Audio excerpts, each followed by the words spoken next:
Pakinggan po natin ang mensahe ng ating punong lungsod ng Pasig.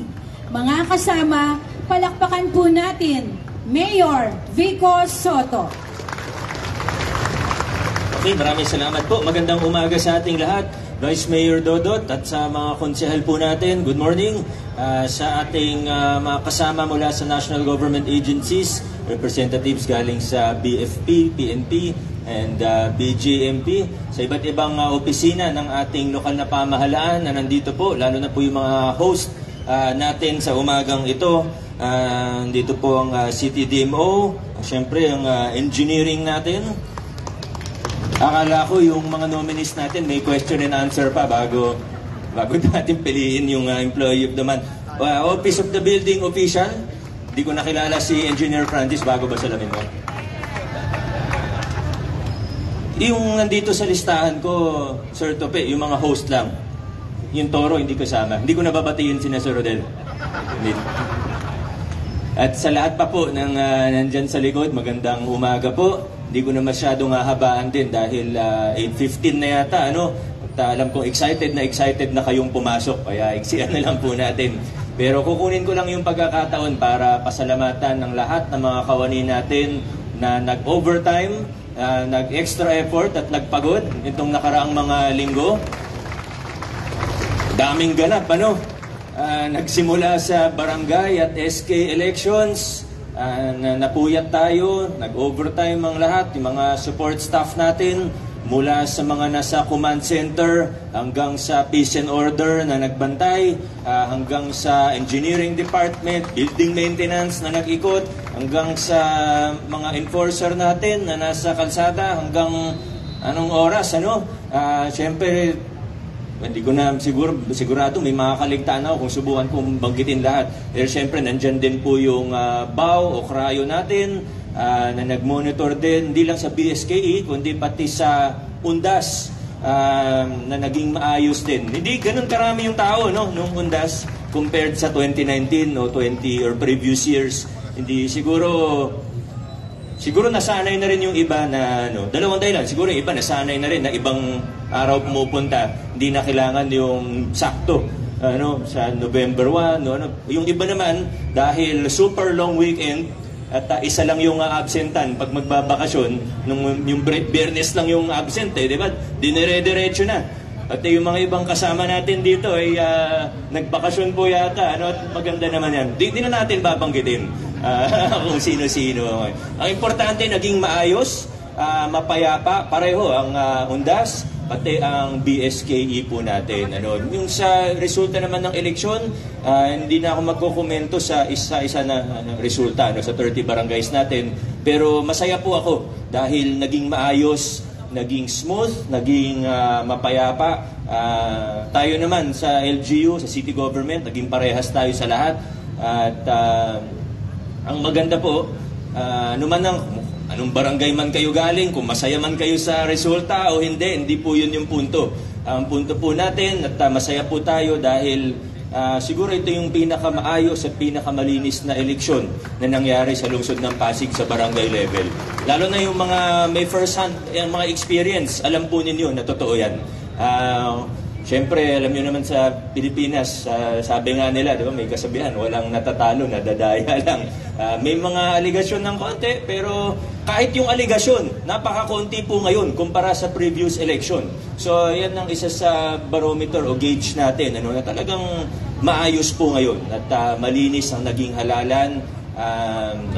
Again, nag-monitor tayo, nakasama natin ng COMELEC, at kailangan ko rin pasalamatan ng DILG po natin. Si Ma'am Vita at ang kanyang team. Ma'am Vita, ka nagtatago. Ma'am Vita at ang kanyang team. Siyempre ang COMELEC, naging sa mga teachers natin. Pasalamatan natin mga teachers natin. Alam ko may allowance din sila, pero mas malaking sakripisyo yun kaysa benepisyo. Sila yung inaaway, sila yung... Siyempre, pagka alas 3, alas 4 na ng umaga, di mo maiwasan, magkakamali ka din Ganun talaga. Lalo pag alas 10 na ng umaga, di ba, tinatapos mo na, naka 24 hours ka na mahigit na nagising. Talaga, pero sila yung nagawa nila ng maayos yung trabaho nila. Pati yung mga principals natin, buong DepEd natin, yung SDO, nandyan lang din sila nung hanggang natapos yung mga proklamasyon at hanggang sinuli yung mga paraphernalia dito sa tanghalan, talagang nandun sila. Pero sa ating DILG, Ma'am Vita, nasan ka? Ayun na naman, tatago ng tago, Ma'am Vita. Maraming salamat, Ma'am Vita, sa buong team po ninyo. Hindi lang sa nangyari itong nakaraang linggo, kundi pati sa tulong dito sa transition natin. Ngayong transition, medyo naiba. Nung una, akala natin, ng start ng term ay December 1. Pero meron utos galing sa national na pamahalaan, sabi nila, align daw yan sa decision ng Supreme Court na as soon as possible yung assumption of office. Ngayon, sabi naman ni SILG, ang ating SILG, si Sec Benhur, talagang rin yan sanay na sanay sa LG yan, kaya alam na alam niya kung ano ang dapat. At practical din na tao. Sabi niya, hindi naman pwedeng biglaan. Bukas magpapalit ng kapit, hindi naman pwede yun. No? So, ang sabi nila, as soon as possible, hindi na December 1, pero upon proclamation, 3 weeks ang binibigay sa mga kapitan-elect para ayusin yung transition. At kaya medyo gahol tayo sa oras, nakasuporta tayo sa mga barangay na magta-transition. Yung mga same pa rin yung nanalo, dire-diretso lang sila. Pero yung mga magta-transition ay nakaalaalay lang tayo kasama ng DILG mula sa barangay newly elected officials na seminar o training hanggang sa pag-iimbentaryo nila. Tutulong lang tayo hanggang sa panunumpa nila at kung ano man ang mga pangailangan nila para maging maayos yung transition natin sa pangunguna yan ni Ma'am Vita. Hindi na nagtago si Ma'am Vita. Sa pangunguna ni Ma'am Vita at ng kanyang team. Basta kung anong kailangan sa amin, tutulong po kami. Siguraduhin lang natin na maging maayos yung transition. Dito rin makikita yung mga outgoing. Karami sa totoo, di ko nabanggitin kung aling barangay, pero may isang natalong kapitan nung Undas, di nakaset up na tayo, di ba? Kung ano yung galing sa city, kung ilan yung tao galing sa atin, ilan yung galing sa barangay, ilan yung tanod na ipapadala nila. May isang barangay, iniwan tayo sa ere. Natalo ang kapitan, di na nagpadala ng tanod sa sementeryo. Yun yung nakatawa ka sa kanya. May kita mo yung karo, siguro hindi nagkamali yung mga taga ron. Napalitan na siya. Yun lang siguro masasabi natin. Pero again, iso-show cause order ko pa sana. Kaso anyway, natalo na naman. 2 linggo na lang siya. Hayaan na natin. Tulungan na lang natin yung incoming. At nananawagan po tayo sa lahat ng mga outgoing, whether nag-expire yung term o natalo sa eleksyon, na gawin maayos yung transition. At sa tulong ng ating DILG, ng lokal na pamahalaan, ng BAO, ng Krayo, at lahat po ng offices and persons involved, ay umaasa tayo na magiging maayos naman po ang lahat. Yun lang po muna dahil may naamoy na ako bilisan na po natin. Nakakatuwa din dahil Paskong-Pasko na, kung papansin po natin yung Christmas tree, hindi pa siya tapos, pero nandyan na po siya. Pero kaya po nakakabit yung agdan. Sa November 15, ang naatasan po na magkabit ng star sa Christmas tree natin ay si Konsyal Buboy Agustin. So, abangan po ninyo yun. Merry Christmas po sa ating lahat. Adjourn na po muna tayo. Maraming salamat. Magandang umaga po. Magandang umaga po sa inyong lahat. Ngayong umaga po, ikinagagalak po namin ipresenta ang mga parangal na kamakailan ay iginawad po sa pamahalaang lokal ng Pasig. Ito po ay igagawad ng aming pinuno mula sa lokal na tanggapan po ng DILG, ang Pasig Field Office, ang aming City Director, si Ma'am Visitacion Martinez. So hindi lamang po iyon LCPC at LCATBAO, marami po tayong naging award doon. Ang lungsod po ng Pasig ay nakatanggap ng 6 na parangal para sa city level mula sa DILG National Capital Region sa ginanap po na 2023 Urban Governance Exemplar Awarding Ceremony. Ito po ay ginanap noong ika-23 ng Oktubre, taong kasalukuyan sa Crown Plaza, Manila Galleria. I have the honor po to read the citation of each and every award received by the City Government of Pasig. So unang-una po sa lahat, for earning an adjectival rating of ideal functional, garnering an average score of 85.31% in the 2023 Local Council for the Protection of Children LCPC Functionality Audit. Ito po ay tatanggapin ng ating punong lungsod, ang ating pangalawang punong lungsod, mga konsehal. At syempre po ang nagsisilbing secretariat po sa LCPC nung taong ito, OSWD Head, si Ma'am Tess Briones.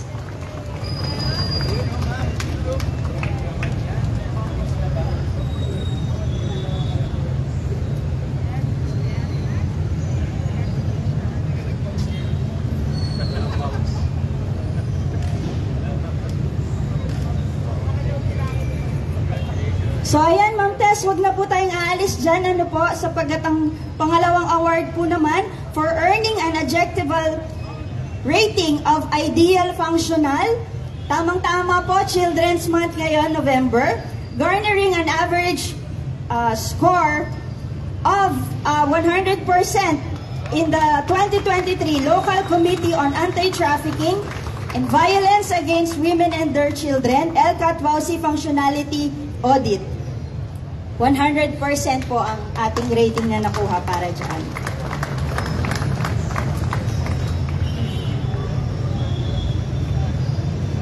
Ayan, maraming salamat po. This time naman po sa environment concerns naman po, ayan, sa shop po ito ni Sir Allen ng Senro and Suamo for earning their unwavering dedication in providing exceptional service and ensuring effective implementation of the Manila Bay Cleanup, Rehabilitation and Preservation Program, MBCRPP.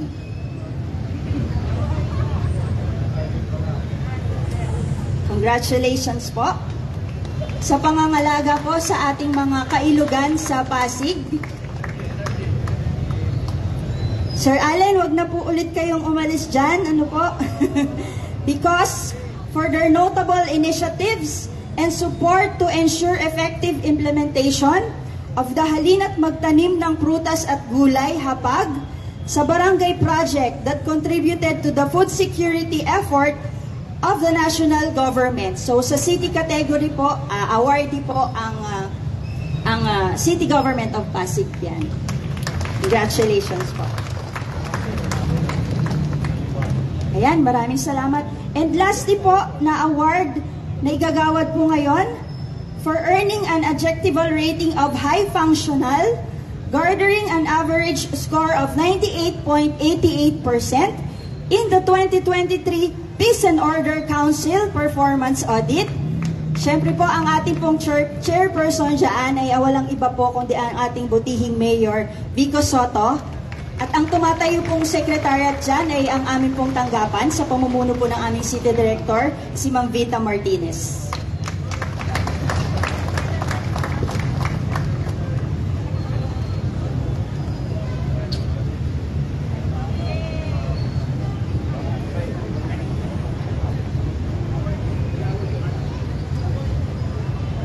Opo, so meron pa po palang isa. Wait, there's more. Ayan.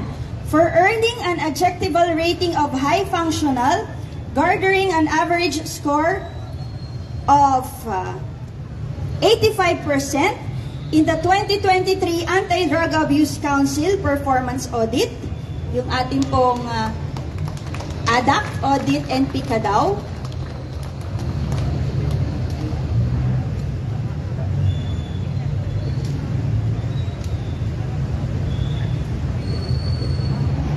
So ayan, congratulations po sa lungsod ng Pasig at sa lahat po ng mga kumakatawan nito.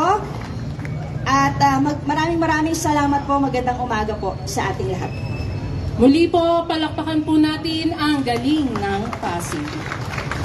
Para naman po sa sertipiko ng pagkilala sa naganap na Short Film Festival 2023 noong ika-6 ng Oktubre 2023, tinatawagan ko po si Binibining Rosaline G. Almorfe. Magandang umaga po sa inyong lahat. In behalf of our area coordinator, Ma'am Raquel Abisilla, Ganon din po sa aming Regional Program Coordinator na si Ma'am Lea N. Bautista ng Pantawid Pamilya Pilipino Program o 4Ps.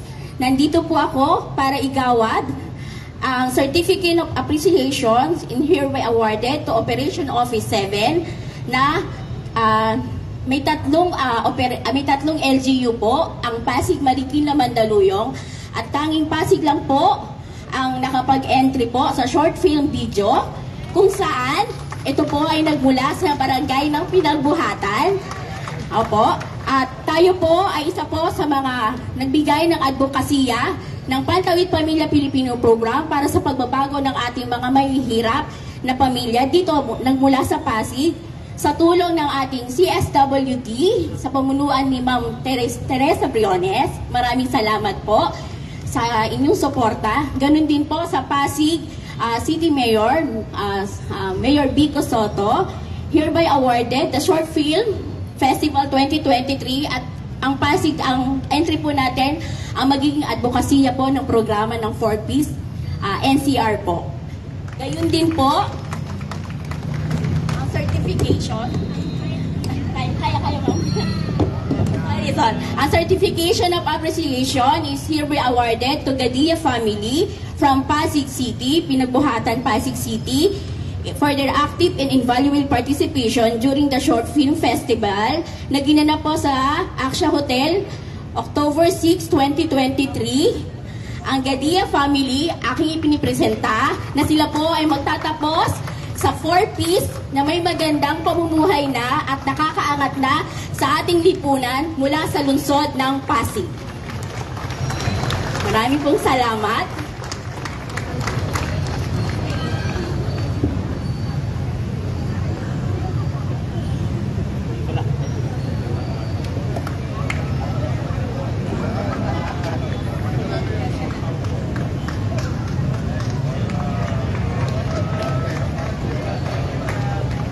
Muli po, palakpakan po natin ang galing ng Pasig.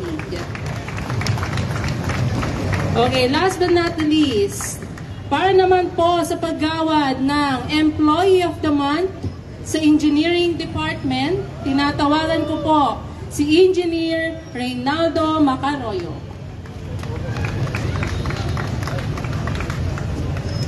Good morning, everyone.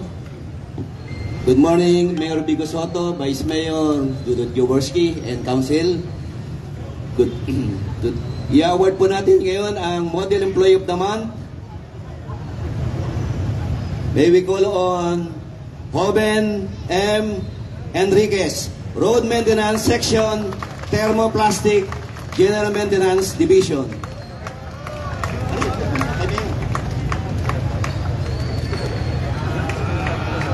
Ang pangalawang nominee po natin ay si XPM Gabrieles, Water Management, Operation, Doubling Wire Section, General Maintenance Division. The last nominee, Alaldrin C. Malorca, Flood Control Operation, Maintenance Section, General Maintenance Division.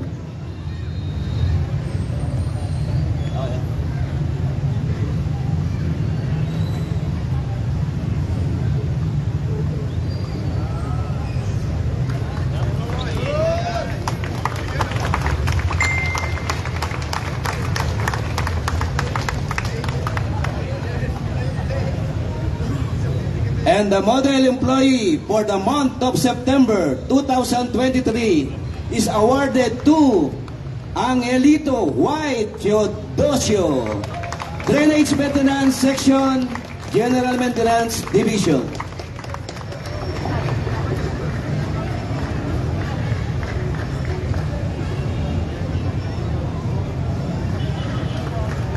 Okay, palakpakan naman po natin sila. Yan po ang galing ng Engineering Department.